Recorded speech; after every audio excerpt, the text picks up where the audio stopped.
Francisco. Warriors looking for their 4th title in 8 years. Celtics 17-4 in championship series. No team has won 18 titles. Boston's last title was 08. Steph Curry joined the NBA in 09. He eventually revolutionized the game, and the revolution will be televised. Steph Curry, a Trey area legend, takes off in the first quarter. I mean, if backing up and giving him open threes is your defensive plan, you're in trouble. Most threes in a quarter since MJ in the early 90s. A finals record in the opening quarter for threes. Curry, 21 points, 6 threes, and the Warriors up 4 at the end of 1. But Magic Johnson, who joined our game day crew, said, hey, man, the Warriors look tired after 1. Jason Tatum, he couldn't throw it in the ocean standing on the beach, but he did have 13 assists. Marcus Smart there, Jaylen Brown here. It's a 10-0 run. The game is tied at 47. Tatum, no points in the second quarter. Curry, no points in the second quarter. Al Horford, he's just getting warmed up. The first finals to feature 20 combined threes in the first half. The second half, 20 as well. Celtics up 2 at the break. Let's go third quarter. Warriors, they're great in the third quarter. That's what that number says. They're up 1. Curry. Stop. Pop chip.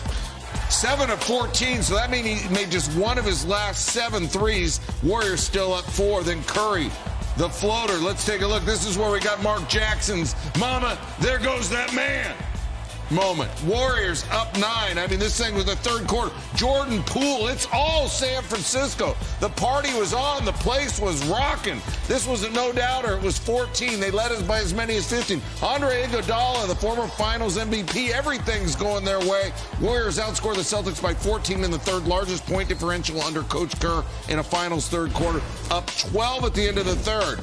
But the Celtics, they've been good at coming back. They have 4 wins this postseason when trailing by double digits. They played well on their opponent's home court. Celtics down 10. They start a 9-0 run here. Jaylen Brown hits the 3. He had 24 at 7. And then Brown to Robert Williams. The big man had 8. Same amount that Green and Looney combined for. Brown, remember he played at Cal, grew up going to Warriors games. He finds it again. It's a 2-point game. Where's Klay Thompson? There he is, Cougar gold. Warriors back up 5, and then Derek White. Felt like every shot he took went like that. He had the white stuff. It was a 1-point game. Then Curry. Working White, the up and under. He had 34. Would it be enough? Warriors back up 3. White, told you.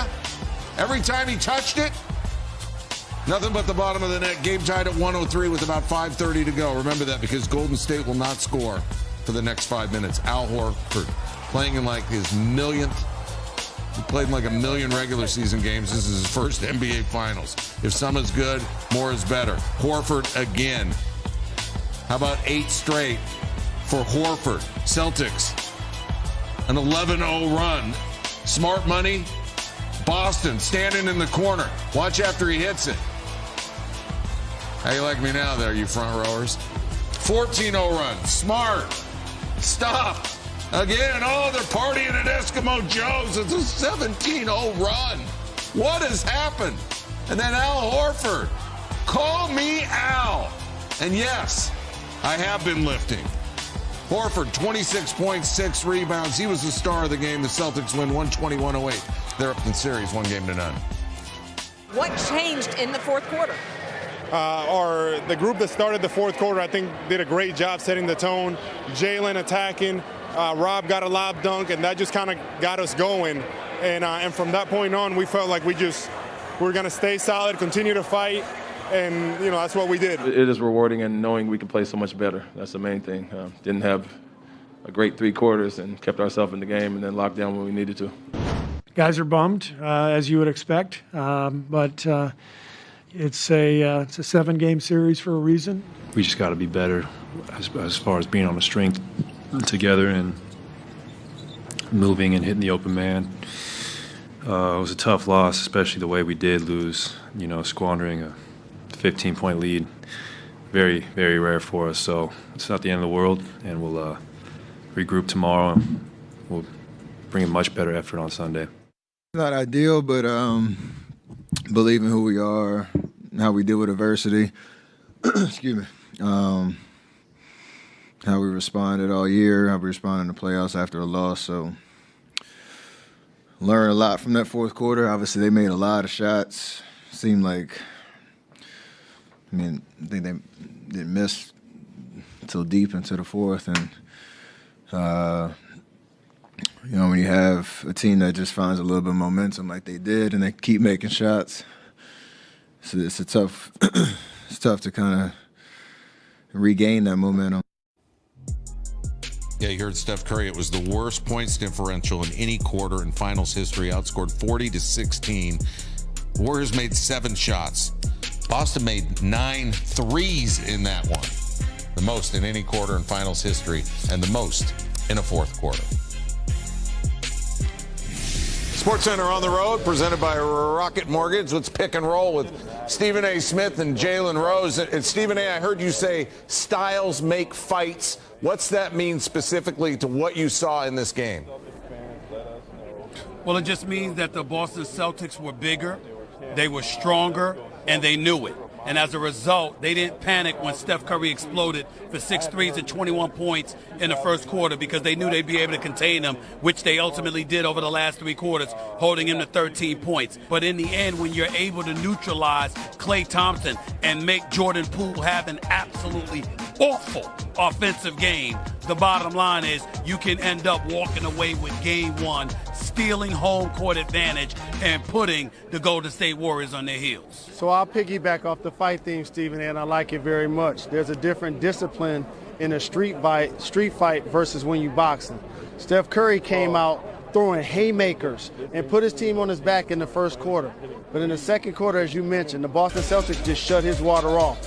And they started throwing body blows to get back in the game. And they were actually winning going into the half. And then all of a sudden, the third quarter Warriors showed up. And they outscored the Celtics by 14. That's a 20-point turnaround. And what did we talk about going into this game? We questioned if the Boston Celtics could not only play well in the fourth quarter consistently against a team like the Warriors, but close the deal. And then they waxed the Golden State Warriors. We're here. This building was quiet. You know that was the biggest differential in the Steve Kerr era in the fourth quarter, and I'm talking about including the 2 teams that didn't even make the playoffs. Yeah, 40-16. Golden State outscored. Boston outscored Golden State in the fourth quarter. 9 threes.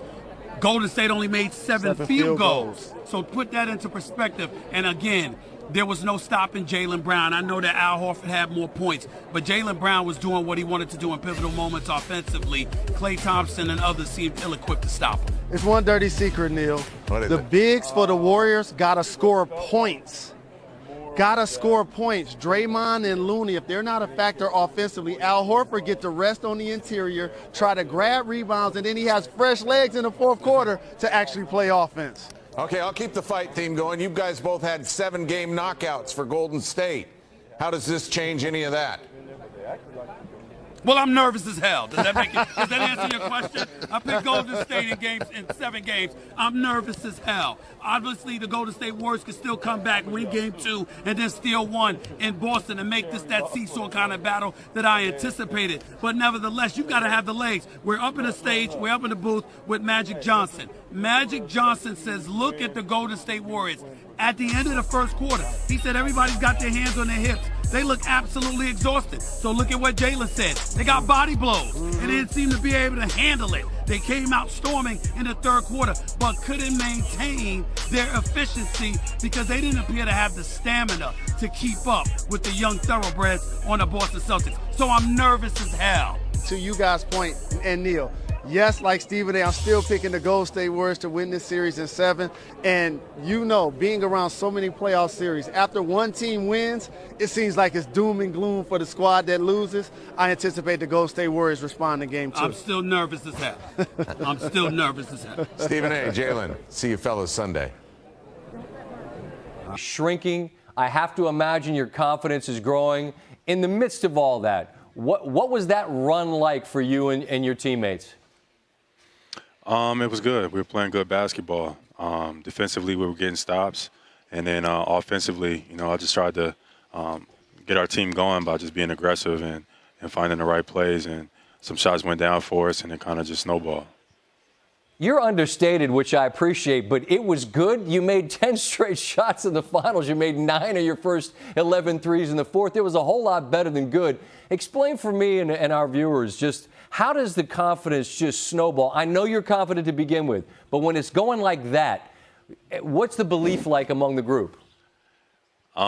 We felt like they were good looks. We felt like when we're open, we got to shoot the ball. And if you get good looks, you got to take them and knock them down. Al got a lot of good looks from drive and kick. D. White got a lot of good looks off of drive and kick. So when you open with NBA players, you got to knock it down. I got it. Is there a shot, is there a moment in the middle of all that when you specifically start thinking to yourself, man, we're going to win this game? Yeah, I mean, I felt like that the whole entire time. I know even though they had a big lead on us, I felt like we were still in a good spot. You know, offensively, we just had to be better. I had to be better. So once I kind of got into the groove and I got involved into the offense, you know, things kind of went well for us. So just continuing to be aggressive is my thing. You know, some plays is going to be, you know, up and down, but, you know, it's good for our team if I'm aggressive. All right, I know you got to get out of here, but like you got close to Oakland, we got some people around, right? We got a spot to find, right? We got friends. What are we doing? Man, I'm going back to my hotel, going to sleep, man. Get ready for the next one. You're giving me nothing, Jaylen Brown. We played pretty good. You guys were unbelievable tonight. It was fun to watch. I appreciate you sharing a few minutes with us here on SportsCenter, all right? Thank you, Scott. See you next time. I look forward to it. Thank you, Jaylen. All right, 3 things on Game 1. Historic comeback for the Celtics team that was down a dozen entering the final dozen minutes. They're the 3rd team in finals history to overcome a deficit that large entering the final quarter, the first since the '92 Bulls in Game 6 against Portland. Some more history for a franchise that's got, frankly, the most. The Celtics, it's their 8th road win of the playoffs, which passes the '68 title team for the most road wins in a single postseason in franchise history. Obviously, that excludes the bubble because there weren't home games. Exciting game if you're into the prop bet space in terms of three-pointers made.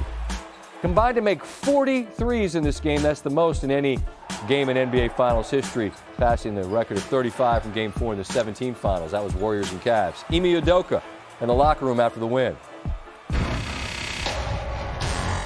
1 game, 3 more. A lot of series left, but very impressive when we don't play our best. We can still grind out on D until they hit that last 3-pointer, 13-point quarter. So 40-13, fourth quarter, they were 92-80 going in, and basically had 105, until they hit that last 3. So not always going to be perfect, not always going to be pretty. Guys didn't play their best. JT, where you at? Way to impact the game when you're not scoring. 13 assists. Too cute, too comfortable early. We did what we did the second half. Here we go. Together, man. We do this together. Together on 3. 1, 2, 3. Pretty understated. That's a business-like approach in Boston. Warriors outscored by 24 points in the fourth quarter.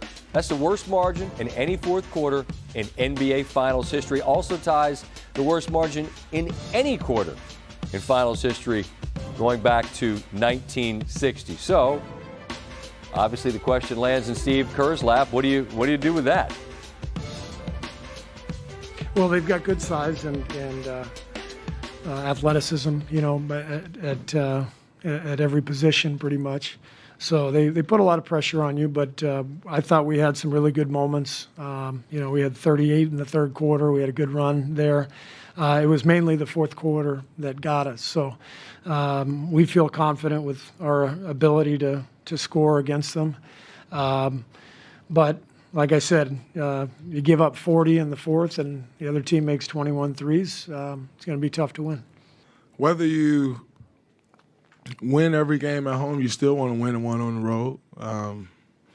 In our history, we've always won one on the road. So, it's just nothing to panic about. It's the first team to win 4 games, not the first to win 1. There's no reason to hold on to a loss when you have another game so soon. And I remember watching film and realizing there's many things we can do better and applying those strategies. So it's pretty simple, and I just know we'll be better. Game 2, I'll be better.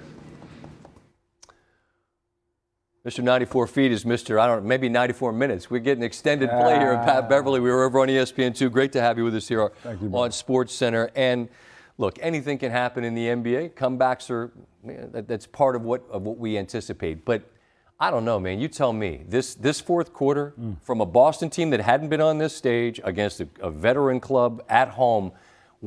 How surprising was it to you, Pat? Very surprising, especially in Golden State.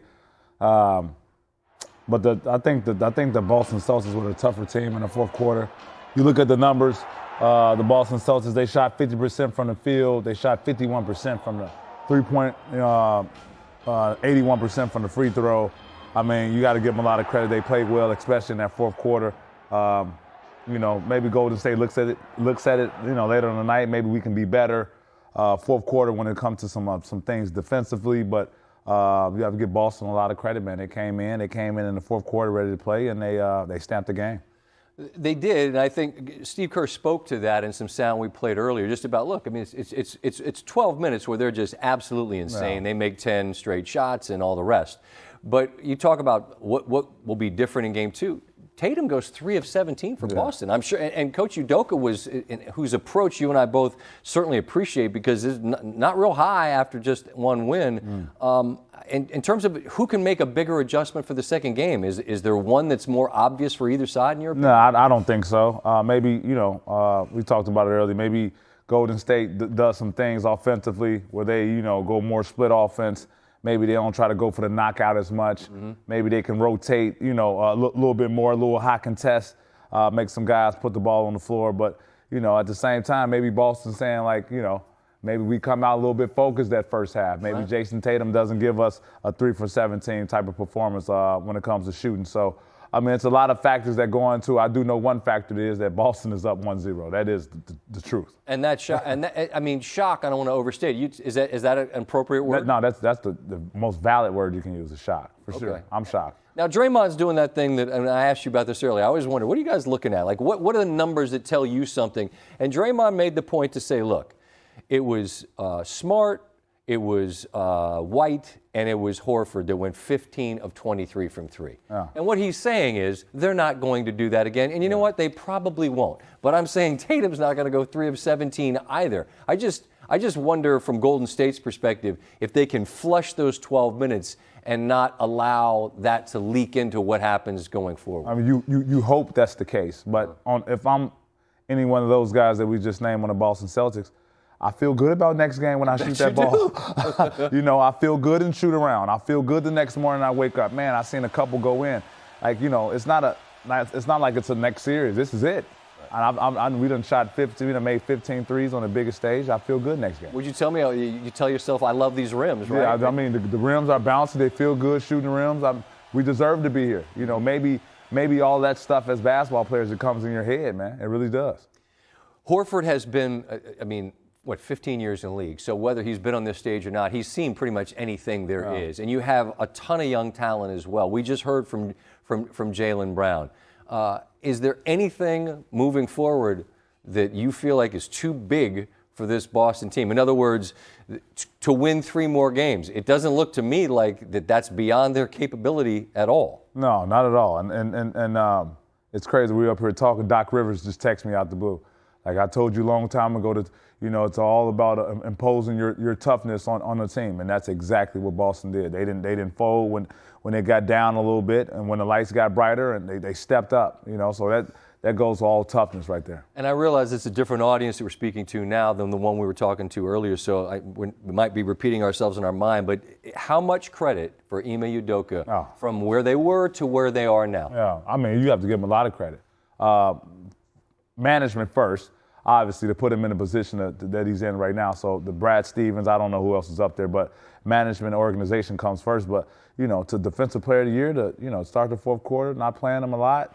Smart sat during that whole run. Now, granted, they made every shot they took. But a lot of coaches won't do that. Ballsy move. You got to tip it off your hat for them. It's all about winning one game, right? What 5 players can I keep on the floor that can win me one game? He set Marcus Smart, put Marcus Smart back in. Marcus Smart makes big threes. Al Horford's played well all night. So, they don't look afraid to me. The coach doesn't look afraid. They don't look like they fear Golden State. They're ready to play. I got one last thought. And people gave you guys a hard time in Minnesota winning a play-in game. It had been a long time since Minnesota had something like that to celebrate. Right. But Boston just won an NBA Finals game. I would have been on top of the rim. Pat, get down from there. You That would have been wasn't doing what an I was interview getting at. with me like this. Yeah, Scott, I told you. Jersey off. Listen, and that's one of the many things I appreciate about you. But Boston had none of that. There was none of that water party. There was just, it was like together on 3, 1, 2, 3, together. I mean, what does that say to you about what that group feels about itself? Man, locked in. I mean, just locked in from top to bottom, understanding that, man, it's just one game. But this is the same team. Hey, man, this team has been through everything this playoff series. You're talking about game sevens. You're talking about injuries. You're talking about, beating the Bucks. You talk about beating the Heat. So this team has faced a lot of adversity throughout the playoffs, and I think they're settled in. A lot of teams are anxious. They're settled in, and they're taking advantage of this moment right here. All right, we'll say so long for now, but just remember what the man said. But I feel like that was a verbal contract. If you make it to the finals and win a game, you need to be up on the rim, jumping up and down and waving at me. I would have. But to each his own. No, and that's fine. That's fine. Appreciate very much you taking the time and making the journey to be here with us, Pat Beverly. All right, more context now on tonight's game. Some thoughts from the men in the arena. Ecstatic, right? 40 points in the fourth quarter. JB played big. Al, Peyton, D. White, those guys made big shots, timely shots as well. And we won, right?